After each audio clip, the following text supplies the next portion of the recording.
Hey everybody, and welcome to Let's Look at Catalyst 2012. I know I've been saying this a lot lately, but quite frankly, this is definitely an unusual Let's Look at for me. This game is weird as all hell. Basically, I mean, if you were just to look at this game right now, what would you say it is? Some kind of like trampoline basketball game, like a slam ball carnival game, or maybe there's some element of robots because you got all these dorks sitting behind this bulletproof glass? Basically, it's kind of a combination of all of them. I mean, this is robot basketball, essentially, and this is available on the Xbox Live Indie Games platform for 240 points, aka $3. When I saw this amid the basically slew of like pornography games and dating sims and like zombie avatar go-kart racing, I figured I had to pick this up because this is just fucking crazy. You build a robot in this game, well, build is kind of a strong word, but you create a robot in this game, and the robot is specially designed to shoot basketballs into hoops. I mean, look at this basketball setup here. It's got all those tubes like a hamster wheel to take them back to the human handlers who will then throw them. I don't even know where to start with this game. I guess I just have to start the game. And we're going to go over the game rules very quickly, just so you guys can see some of the intricacies of Catalyst 2012. So in Catalyst 2012, remotely controlled robots play a basketball-like game called Rebound Rumble. During the first 15 seconds, only the hybrid robot can play. I have no idea what that means. Rebound Rumble matches last 2 minutes and 15 seconds. You can see a robot there. Shoot basketballs into the hoops to score points. In the first 15 seconds, point values are increased by 3. So you can see the top one is worth 3, then the middle ones are worth 2, and the bottom one is worth 1. Balls are returned by human players at the corner of the field. Each robot is allowed to hold at most 3 balls. Use the bridges to cross the field. Balancing on your bridge at the end of the match gives you 10 bonus points at the end of the round.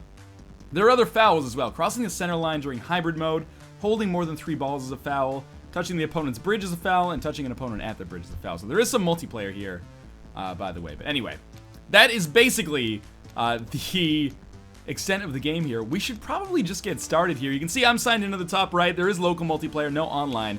I'm just going to start a custom match here, and I'll be Team 1 hybrid driver, I guess, and that is going to be my robot right there. We can customize it later. But for now, we're just going to go with the default one that they're going to give us. So we're going to load in here. And basically, I am using my left analog stick to move. And my right analog stick is going to... Oh, I didn't mean to shoot a ball there. My right analog stick is going to be capable of kind of turning the robot this way, like about its axis. So we have this thing on our robot, which we have to use to kind of lower these bridges to pick up some balls. Remember, we can't hold more than 3. So we're just going to try to pick up these balls and then shoot them into the hoops here. There is kind of like an aiming system that makes it a little bit easier. Let's pick up some more balls, like so. Pick up some balls, the Northernlion story. So far, I'm tied with the computer opponent who doesn't actually exist. As far as I know, there's no way to actually do like combative AI against a computer opponent with them like being controlled by a bot or something. All right, so we've got a pretty good place there. Hit a couple of those. We are gonna try to pick up some of this. This game has a pretty substantial learning curve, as you might expect. I mean, I'm driving a robot to shoot basketballs. It's probably, I would safe to say, this is unlike any game you've ever played before in your entire life, in all likelihood. But anyway, the main thing I'm gonna look out for is getting that 10 extra bonus points at the end for balancing. So we're gonna continue trying to hit the top slot here. That's pretty good. This robot has some bitchin' aiming. This is the robot that I believe the game designs for you. Wait until we start designing our own. Again, designing is kind of a misnomer. It's more of like a mix and matching of parts. But still, then things are going to get real goddamn crazy. So we're going to just step back into the key a little bit. We should be able to hit some shots like so. I must stress that the aiming system is very much archaic. So don't touch the opponent's bridge. That's a technical foul. Unfortunately, I need to get my... I need to get balls back because I'm missing some right now. I think I can get those from the human handler on this side. So this is our... Ooh. I didn't mean to do anything. What's going on? I guess I have to go across the bridge here. This lever that we have with the left bumper is also used as a bridge lowerer that lets us get across like so. And in doing so, I can come back here, and I think this guy, if I like call for a ball, he would give me one. Oh man, okay, we gotta get in the last 10 seconds and stand on this bridge. This is not the best game of Catalyst 2012 I've ever played, but hey, 10 extra bonus points is pretty bitchin'. Did I earn it? I feel like I earned it. There goes the buzzer. I guess I got nothing. Or are we just loading in here? I do get the 10 balance points. Awesome. So I'm 34-0. Now, single player in this game is a little bit lacking, as you might expect. We're going to proceed to detailed results. Pretty good shooting percentage, I gotta say. But the meat of this game is actually in creating your own robots. And I must say there isn't like a kind of like Rigonaut style, like build whatever kind of device you want, which would be awesome in a game like this. Instead, we've basically just got to mix and match whatever we've got. So we've got a drivetrain, a hopper, which is what like holds the ball and shoots it. Turrets, which I guess are also shooters. Can I not use these? Why are they grayed out? That's weird. And a bridge lowerer. So let's just talk about bridge lowerer here. I could have either the bar, which you've seen, or I can switch to hands, which is just going to be like 2 prongs that'll come out instead of a bar. For the drivetrain, I think it's been using I guess it's using a mecanum right now. But we could also give it like an 8-wheel skid, which I think is going to make it faster, but also like more difficult to turn. Like this can turn in all directions and like rotate about its axis. I don't know if the 8-wheel skid can do that, but let's try it out. Although swerve sounds pretty bitchin' too. Sure, let's go with swerve. Now for hopper, we've had the layup. That's what we're using right now, I think. Are we? Yeah, we were not using the layup. We're using tail shooter? This looks nothing. That looks kind of like it. I totally forgot what we were using. But we've got all sorts of things. We've got like this bucket, no hopper at all, which I think means it's going to be very difficult for us to hold balls. Hold balls, the Northernlion story. Short shooter, which we'd have to get obviously very close to. The basket to hit, or, you know, short helix, tail helix. Tail helix looks pretty effing cool, so why don't we go with that? And for turret, why don't we take like a mid-range level 1 turret? And everything else here is cool. So that's going to be... There's also details on all these, by the way, for example. So tail helix can pick up balls at an average rate. It's got no bucket. It's a great offensive as well as defensive robot. So I should point out, there is like a kind of a multiplayer strategy here. Like when you play with more than one person, you have like attack and defense, basically. Like you have to kind of maneuver your robots into enemies in order to get them, F them up, basically. However, Kate wasn't really that interested in playing the game with me, and since there's no online multiplayer, there's not really much I can do about that. Anyway, so there is up to 4-player local, which might be more interesting and make this game more up your alley if you're into that sort of thing. We're gonna try out our new robot. I have no idea. If you've ever seen Kerbal Space Program, you're probably pretty aware that my engineering prowess is fairly low. So we're just gonna pick up some balls here. Don't pick up more than 2, or more than 3. And we're gonna see where we should be shooting from here. That's a little hard, actually, so we're gonna back it up a little bit. Looks like I want to shoot from just outside the key. It's kind of... Oh my god! Give it back. I need that ball. I'm gonna sink all these J's. This one is substantially harder to drive. Might not look like it right now, I assure you it is. Come on, there we go. That one's good. Told ya. Kobe. We're gonna go pick up these ones. This one does not rotate nearly as well. I think the swerve was definitely the biggest bust so far. I don't even need to use these to pick up balls, I think. I kind of need to, like, jam the ball up against it or just drive into it quickly so it gets, like, sucked into the helix. Which is easier said than done, which is something I feel like I've been saying a lot in this video.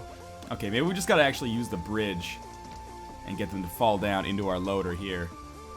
At least there's one? Come on. Gravity, work with me here.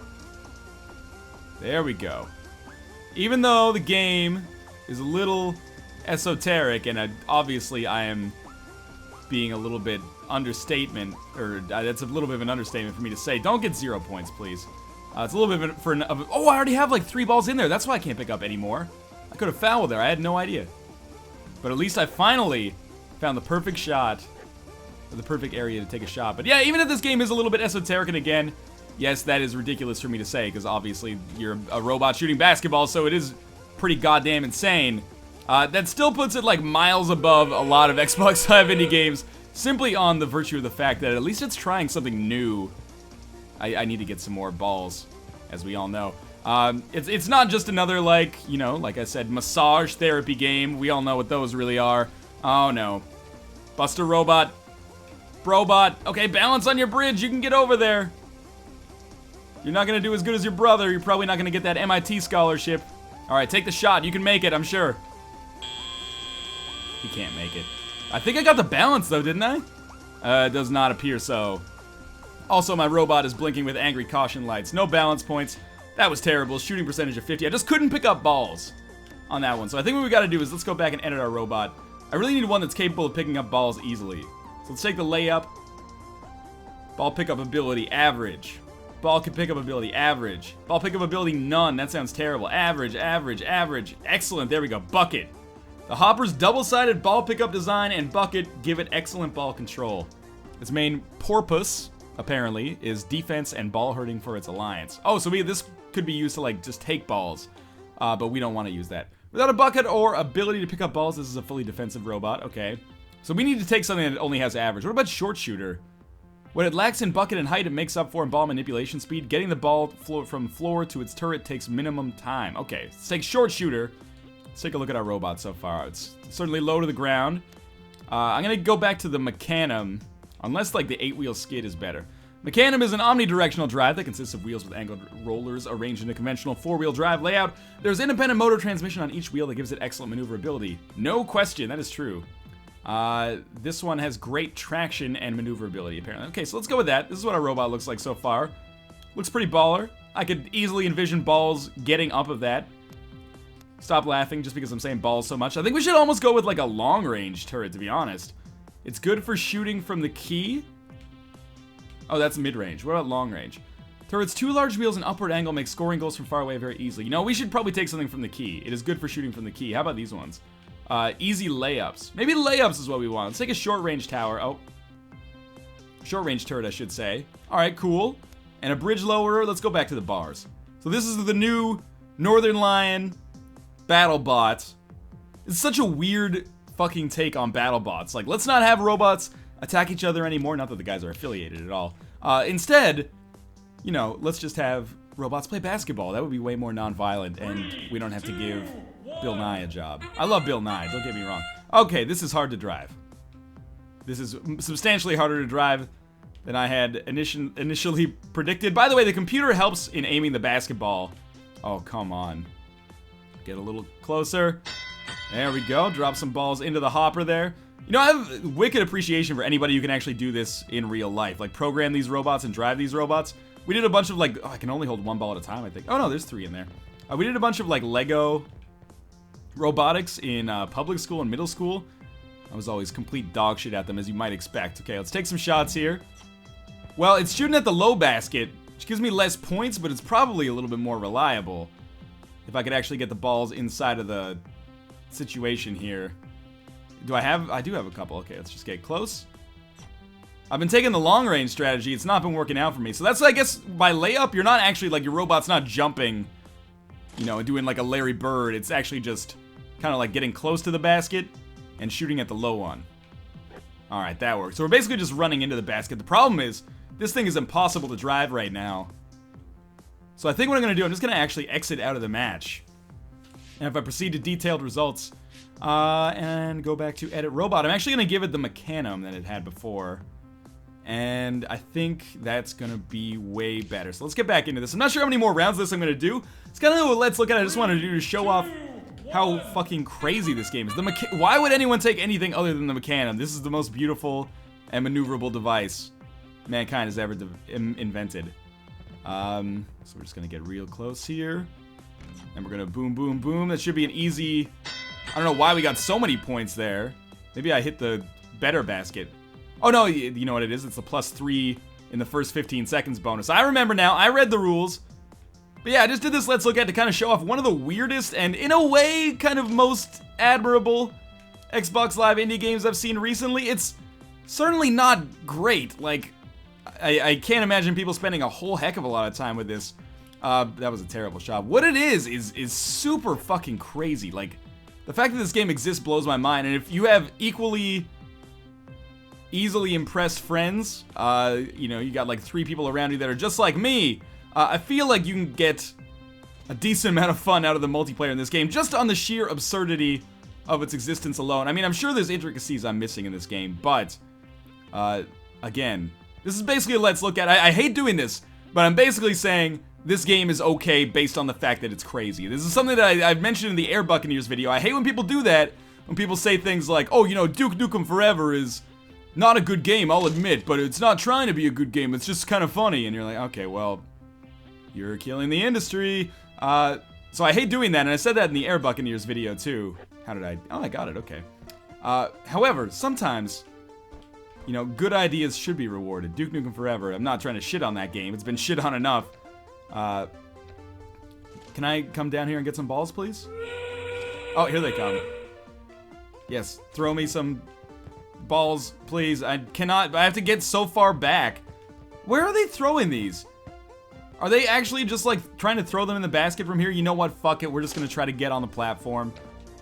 In a weird way, this kind of reminds me of Torabosh, that unusual Japanese sumo wrestling game that is a fairly popular draw on YouTube these days.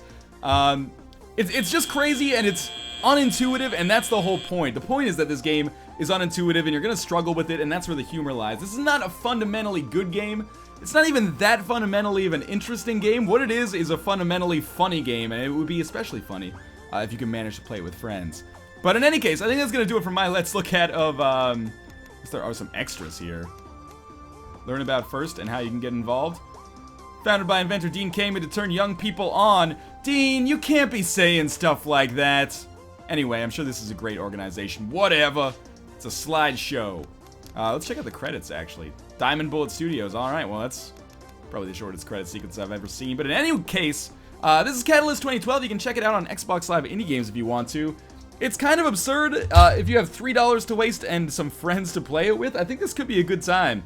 Certainly, it's one of the games on Xbox Live Indie Games that appears to be most worth your time, as, you know, I've done some fairly extensive coverage of Xbox Live Indie Games platform. Not Xbox Live Arcade, which is frequently awesome, but Xbox Live Indie Games, which is almost uniformly garbage, and at the very least, there's some kind of effort and noble cause or, you know, background to this game. So in any case, thank you guys for watching. This has been Catalyst 2012, and this has been Northernlion. I will see you next time.